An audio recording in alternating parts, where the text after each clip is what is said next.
9 किलोची बॅग आहे. घरात बाहेर गच्चीवर गार्डनवर टेरेसवर बीचवर तुम्हाला कुठे वापर करता येतो. आता याचं काय काय होतं बघा. जरा बघा त्याच्यावर तुम्ही 2 पाय पुढे लॉक केले. हा तुम्हाला घरी याचा अभ्यासाला टेबल वाटला फक्त मेनी सप्पा तुम्हाला घरी असंही करता येतो. हा जर टेबल घरात तुम्हाला परत टिपा करायचा आहे म्हणजे हॉलमध्ये तुम्ही 4 पाय पुढे लॉक केले तुम्हाला हॉलमध्ये टिपा करता येतं. घरात तुम्हाला असंही करता येतो. आणि हा जगा तुम्हाला डायनिंग टेबल गच्चीवर गार्डनवर टेरेसवर किचनमध्ये हॉलमध्ये तुम्हाला कुठे बसून जेवण करता येते. एकाच 30 किलो 150 किलो टोटोमधून चालते ना 600 किलो.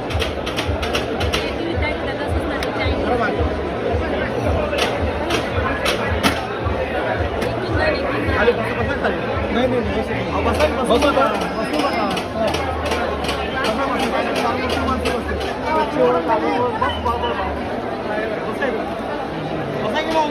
बस